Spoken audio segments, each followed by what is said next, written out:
सबसे पहले तो संविधान दिवस, उसके लिए बहुत बहुत बधाई देना चाहता हूं, मुबारकबाद देना चाहता हूं। जहां आज संविधान दिवस के दिन उत्सव मनाया जा रहा था, सच्चा उत्सव तभी है जब संविधान के रास्ते पर चलें। संविधान के रास्ते पे चलने में ही उत्सव मनाना है। और हम सब समाजवादी लोग हैं, सच्चे समाजवादी, संविधानवादी लोग हैं। हम वो समाजवादी लोग नहीं जो संविधान को कोरा कागज समझते हों। ये संविधान जिसने हमें रास्ता दिखाया, बाबा साहब भीमराव अम्बेडकर जी का संविधान, जिससे हमें समय समय पे अधिकार मिलते हैं। हमारी संविधान रक्षा करता है। संविधान हमारा संजीवनी है। संविधान हमारे पीढ़ी का प्रकाश स्तंभ है। तो संविधान के प्रति हमारा पूरा सम्मान है। और उस समय उत्सव मनाना, जब संभल में जिस तरह का काम सरकार ने किया है, जाने चली गई हैं, गम के साए में कैसे उत्सव मनाया जा सकता है? जहां जाने चली गई और न्याय नहीं मिल रहा है, तमाम हजारों लोगों को झूठे मुकदमे में फंसाया जा रहा है। वहां के सांसद, वहां के विधायक और उनके पुत्र पर झूठे मुकदमे लगाए रहे हैं। पूरी गलती है तो वो सरकार की है। सर्वे जब एक बार हो चुका था, फिर दोबारा सर्वे क्यों करना?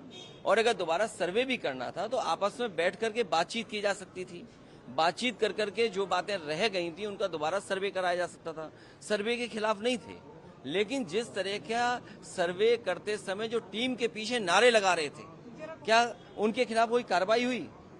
क्या सर्वे के साथ और सर्वे टीम के साथ बीजेपी के कार्यकर्ता थे जो भड़का रहे थे? क्या उनके पास ऊपर कार्रवाई हुई? क्या उनको गिरफ्तार किया गया? क्या उनको जेल भेज दिया गया? विपक्ष न जाए वहां पे। वहां पर जो लोग परेशानी और तकलीफ में हैं, उनकी बात न सुन पाए, इसलिए इंटरनेट बंद है।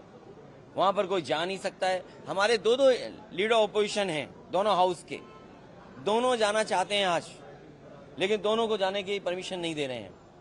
अगर हम भी यहां से चल दें, मान लीजिए अभी गेट बंद कर देंगे, हमारे सभी सांसद चाहते हैं कि हम जाएं आज संभल।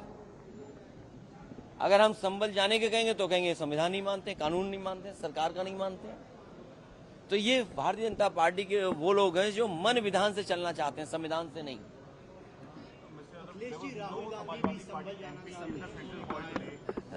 हम उत्सव तब नहीं मना सकते हैं जब उत्तर प्रदेश में वोट लूटा गया हो। हमने देखा कि समाजवादी पार्टी के वोटर्स को वोट नहीं डालने दिया। उनका कहां वोट पड़ पाया? क्या ये संविधान हमें ये रास्ता दिखाता है कि आप वोट छीन सकते हैं किसी का? इलेक्शन कमीशन जो कॉन्स्टिट्यूशनल बॉडी है, जिसको शिकायत की गई, उसके बाद भी क्या कार्रवाई हुई? आप वहां के अधिकारियों की बातचीत करने का तरीका देखिए। वो डरा रहे हैं, धमका रहे हैं आपको, गाली दे रहे हैं आपको। और ये तो अभी वीडियो आए हैं, चुनाव से पहले भी आपने चुनाव के बीच में भी देखा होगा। क्या एक महिला जो वोट डालना चाहती है तो उसको रिवॉल्वर से आप रोकेंगे? यही संविधान का उत्सव होगा क्या? तो इसीलिए हमारा विरोध है इस बात का। उत्सव तब बन सकता है जब संविधान के सच्चे रास्ते पर चलें। सच्चे समाजवादी ही संविधानवादी हैं।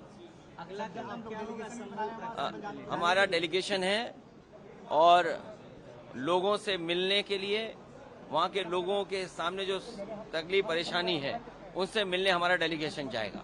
सरकार का कहना, अभी डेलीगेशन जाएगा और बाद में मैं भी जाऊंगा। सरकार का कहना है कि सरकारी और जो मरने वाले लोग हैं, हम सरकार से भी बोलते हैं कि मदद करें उनकी। और अगर सरकार नहीं मदद करती है तो समाजवादी पार्टी ने मदद करने का भी फैसला लिया उन परिवार के लोगों का। अखिलेश जी, सरकार का कहना है कि किसी भी सरकारी गोली से किसी की मौत नहीं हुई है, क्या कहेंगे? आप कैसे सरकार की बात मान सकते हैं पुलिस के लोगों की? क्या पुलिस की भाषा हमने नहीं सुनी? क्या कोई इस तरह की गाली गलौज दे सकता है? ऐसे अधिकारियों के खिलाफ कार्रवाई करनी चाहिए। और अगर सच्चे संविधान पे चलने वाले लोग हैं तो ऐसे अधिकारी जो गाली दे रहे थे उनको टर्मिनेट कर देना चाहिए। जो लोग सीधी गोली चला रहे थे वोट न डालने पे, उनके खिलाफ क्या कार्रवाई की सरकार ने? आप लोग कल स्पीकर से भी मिले थे, अपने सांसद को लेकर। हम देखिए, मैं उस संबंध में कुछ नहीं कहूंगा। इंडिया गठबंधन की जब बैठक होगी तो सुझाव जरूर दूंगा। सर, क्या पीडीए को व्यापक करने की जरूरत है? उन सीटों पे भी हार हुई है जहां हिंसा नहीं हुआ। पीडीए को बड़ा इसलिए करना जरूरी है कि पीडीए ही आबादी का 90% है।